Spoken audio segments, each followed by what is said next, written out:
Halo semuanya, selamat datang kembali di channel Sepuluh Wesley.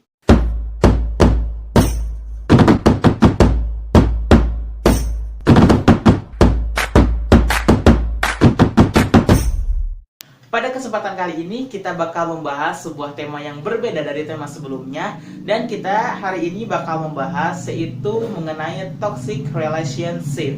Jadi sebenarnya apa sih yang dimaksud dengan toxic relationship dan bagaimana kita menangani sebuah toxic relationship ke dalam diri kita ataupun terhadap lingkungan sekitar yang kita alami. Oke, kita bakal bahas sama-sama tema dengan toxic relationship. Tapi sebelum masuk ke videonya, saya mau ingatkan dulu buat teman-teman semua, jangan lupa untuk menekan tombol subscribe-nya dan nyalakan juga lonceng notifikasinya agar teman-teman semua gak ketinggalan video terbaru dari channel Sepuluh Wesley. Karena dengan teman-teman semua menekan tombol subscribe merupakan suatu dukungan terhadap channel ini agar semakin berkembang. Terima kasih semuanya yang udah subscribe. Yuk lanjut aja kita ke pembahasannya. Jadi, kalau diartikan, toxic relationship itu merupakan hubungan beracun. Toxic yang artinya racun dan relationship yang artinya hubungan. Jadi, toxic relationship ini merupakan dua hubungan beracun antara dua individu. Jadi, apa sih yang dimaksud toxic relationship menurut penjelasan yang sebenarnya? Toxic relationship adalah hubungan yang ditandai dengan perilaku buruk yang tidak sehat secara emosional, yang dilakukan oleh salah satu pihak terhadap pasangannya. Mungkin kalian sudah tidak asing lagi dengan namanya itu toxic relationship. Tapi jangan sampai menormalisasikan jika hubungan kamu yang sedang kamu jalani itu ternyata ada dalam toxic relationship. Kamu harus hati-hati dan lebih waspada lagi untuk kedepannya. Jadi teman-teman, toxic relationship ini bisa terjadi ketika seseorang terjebak dalam suatu hubungan dengan pola ataupun siklus yang dapat merusak, baik itu secara emosional maupun secara fisik. Ternyata dalam sebuah hubungan romantis, ketertarikan fisik dan rasa seksual itu memang sangat kuat. Sehingga kebanyakan orang itu lebih senang bertahan dalam hubungan tersebut. Meski hubungan seperti itu dijalin dengan asas yang tidak sehat dan dapat merusak fisik serta mental seseorang. Lah terus gimana? Apakah bisa toxic relationship itu diperbaiki? Tentu saja jawabannya bisa. Tapi harus ada perubahan yang signifikan dari kedua belah pihak agar toxic relationship bisa mereda dan bisa kembali dengan normal. Selain itu juga, kedua pasangan tersebut harus bisa rela memaafkan dan saling berkomitmen untuk lebih baik ke depannya agar hubungan mereka itu kembali dengan sehat. Nah, itu merupakan penjelasan sedikit tentang toxic relationship. Sekarang saya punya tips-tips ataupun cara bagaimana cara memperbaiki hubungan yang sudah terjebak dalam toxic relationship. Berikut penjelasannya. Yang pertama, pahami dulu apakah hubungan tersebut bisa diperbaiki atau tidak. Memang teman-teman, toxic relationship ini bisa kita perbaiki. Tapi kamu dan pasangan kamu itu harus punya komitmen yang kuat untuk bisa merubah diri lebih baik lagi ke depannya. Selain harus saling terbuka, jujur, dan melakukan refleksi diri untuk memperbaiki diri dan hubungan untuk ke depannya. Jadi, antara sebuah pasangan itu, kalian dengan pasangan kalian itu harus bisa ngobrol dari hati ke hati. Apa sih penyebab awal hubungan kalian itu bisa menjadi toksik ataupun hubungan beracun yang bisa menyebabkan kesehatan mental kalian itu terganggu. Penyebab awalnya atau inti dari permasalahan yang pernah kalian alami itu apa? Ataupun misalkan dari sebagian belah pihak perempuan ataupun laki-laki pernah memiliki masa lalu yang kelam.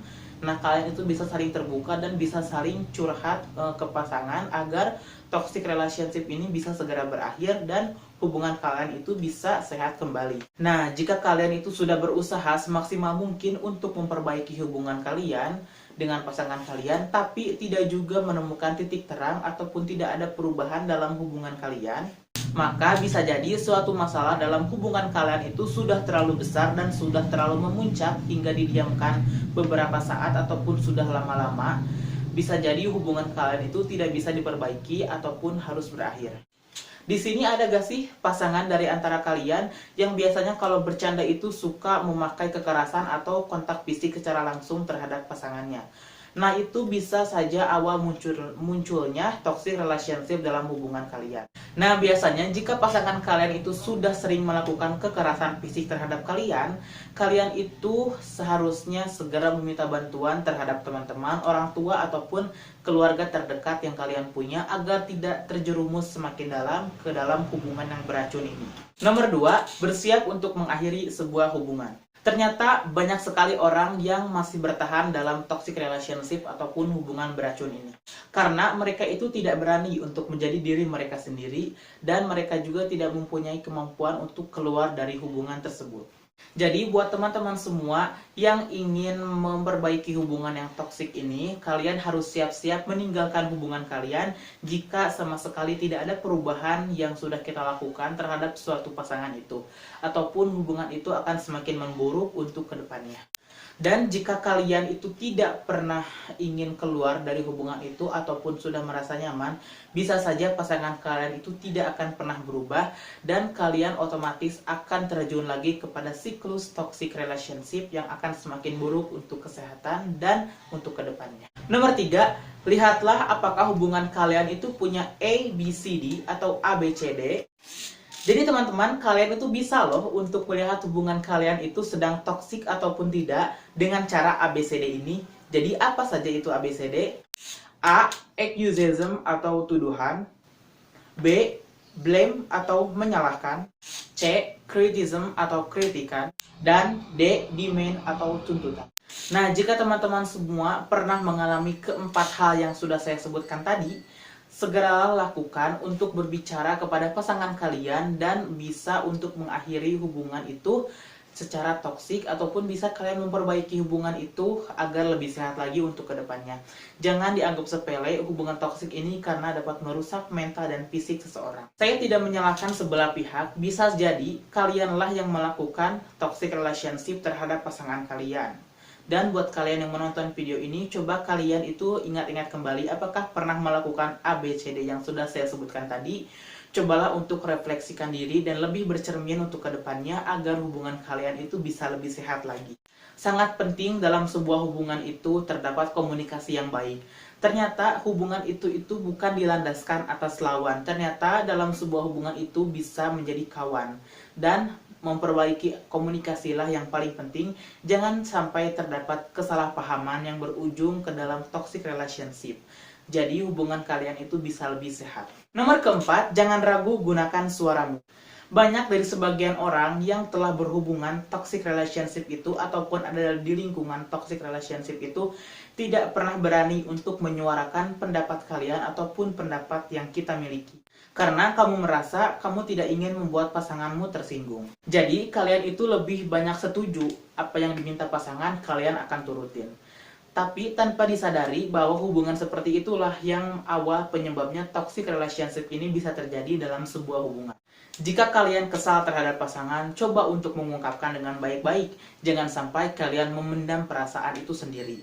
Dan bisa jadi itu akan merusak kesehatan fisik serta mental kalian. Cobalah kalian untuk berpikir dengan tenang dan ungkapkan apa yang kamu pikirkan dan serta kamu rasakan. Jangan sampai memendam kesedihan itu sendiri karena hubungan itu tercipta antara dua seseorang yang saling terbuka dan bisa bekerja satu sama lain.